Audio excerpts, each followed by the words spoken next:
तर आता बऱ्याच लोकांना एक्सएममध्ये फंड ॲड करण्यासाठी थोडासा प्रॉब्लेम येतो आहे.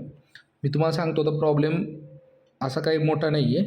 तुम्ही सिम्पली एक्सएममध्ये फंड ॲड करू शकता. सिम्पली काय करा, XM.com जावा, तुमच्या अकाउंटमध्ये तुमचा XM ID आणि पासवर्ड टाकून लॉग इन करा. तुमच्यासमोर एक असा इंटरफेस ओपन होईल. ओके, त्यानंतर बघा इथं काय दिसतं आहे, तुम्हाला डिपॉझिटचं ऑप्शन दिसतं आहे. आधीपासून जसं डिपॉझिट करता तसं सेम आहे, थोडं पुढची प्रोसेस बदलली. ओके, सिम्पली काय करा, डिपॉझिटवर क्लिक करा. डिपॉझिटवर क्लिक केल्यानंतर बघा आता आपल्याला खाली यायचं आहे. आपण पेमेंट कुठून करणार आहे, UPI वरून करणार. ओके, सिम्पली काय करा, UPIवर क्लिक करा. ओके, UPIवर क्लिक केल्यानंतर काय येते, मिनिमम डिपॉझिट किती करू शकता तुम्ही, 1,500 आणि मॅक्झिमम 50,000 रुपये तुम्ही डिपॉझिट करू शकता. ओके, तर आता आपल्याला काय तुम्हाला दाखवण्यासाठी मी काय करतो, 1,500 रुपये आपल्याला डिपॉझिट करायचे आहेत मला. ओके, त्यानंतर आता मी काय करणार, सिम्पली डिपॉझिटवर क्लिक करणार.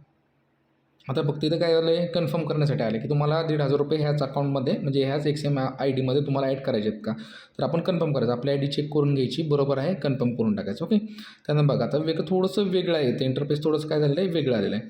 बरोबर, आता आपल्याला काय करायचं, सिम्पली तुम्हाला इथं अवघड होऊन बसेल. बरोबर, एक तर कोड स्कॅन करा दुसऱ्या मोबाईलवरून, त्याच्यावरून पे करा आणि UTR ID खाली टाका.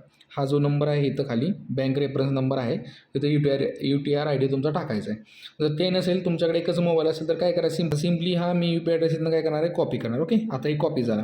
आता मी काय करणार, माझ्या फोनपेच्या ॲड UPI ॲक्शनमध्ये ID येणार. ओके, इथं मी UPI ID काय करणार, तर व्हेरीफाय करणार आणि ते सेव्ह करणार. ओके, आता मला काय करायचं आहे, 1,500 रुपये माझं फंड ॲड करायचं. आपण तिथं 1,500 टाकलं होतं, इथं पण 1,500 टाकायचं आणि इथं काय करायचं, प्रोसेस टू पेवर क्लिक करायचं. त्यानंतर आपण काय करायचं, इथं पेमेंट करायचं. ओके, आता मी इथं माझं पेमेंट करतो.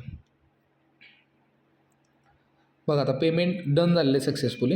आता बघा तुम्हाला इथं ऑप्शन दिसतील बघा, 1,500 दिसते तुम्हाला, 1,500 रुपये आपण पेड केलेले आहेत. ओके, त्यानंतर स्प्लिट एक्सपेन्सेस आहे, त्यानंतर बघा व्ह्यू डिटेल्स आणि रिसिप्ट आहे. तर व्ह्यू डिटेल्सवर क्लिक करायचं आणि सिम्पली बघा जो तुमचं नाव येईल तर डेबिट फ्रॉम तुमचं नाव येईल आणि त्यानंतर 1,500 रुपये येईल. 1,500 रुपयाच्या खाली कॉपीचं आयकॉन आहे. UTR ID तुम्हाला दिसत असेल, 42 54 40 58 23 36 हा UTR ID आहे. हा काय करणार, मी सिम्पली इथून कॉपी करणार. ओके, कॉपी झाला. त्यानंतर मी काय करणार आहे, इथं XMवर पुन्हा रिटर्न येणार आहे आणि इथं काय करणार, तो जो नंबर मी कॉपी केलेला आहे तो इथं पेस्ट करणार आणि काय करणार, मी सबमिटवर क्लिक करणार. ओके, बघा आता सबमिटवर क्लिक केल्यानंतर तुम्हाला इथं थोडंसं हा टायमर समाप्त होतो म्हणजे एंड होतो तुम्हाला थांबायचं आहे. हा टायमर एंड झाल्यानंतर एक पॉपअप शो होईल तुम्हाला, पेमेंट डन झाले. त्यानंतर मग तुमच्या अकाउंटमध्ये एक 5 मिनटामध्ये तुमच्या XMमध्ये फंड ॲड होऊन जाईल. 5 ते 10 मिनटामध्ये मॅक्झिमम फंड ॲड होऊन जाईल.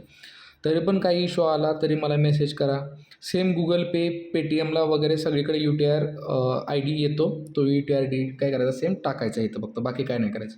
आणि जरी तुमच्याकडे दुसरा मोबाईल असेल तर सिम्पली स्कॅन करा, स्कॅन करून पे करा आणि तिथून UTR ID कॉपी करून फक्त इथं टाकायचं आहे, बाकी काय करायचं नाही. ओके, पण जेवढं तुम्ही फंड तिकडे टाकताय तेवढंच फंड तुम्हाला तिथं टाकायला लागेल. नाही तर तिकडे 1,500 रुपये ॲड करायचं असं टाकलं आणि इकडे तुम्ही 800 रुपये पे केले तर तसं होणार नाही. तसं करू नका, 1,500ला 1,500 करा, नाही तर ते 800 पण जातील आणि तसंच बसाल तुम्ही. ओके, आता बघा हा ट्रान्झॅक्शन प्रोसेस होतं आहे. आता त्याला थोडासा वेळ लागेल. ट्रान्झॅक्शन प्रोसेस झाल्यानंतर एक 10 ते 15 मिनटामध्ये 5 ते 10 मिनटामध्ये 5 ते 10 मिनटामध्ये तुमच्या अकाउंटमध्ये पैसे येऊन जातील. ओके, जरी काय नाही समजलं तरी मला मेसेज करा टेलिग्रामवर, लगेच मी त्याचा आन्सर देऊन टाकेल. Okay, thank you.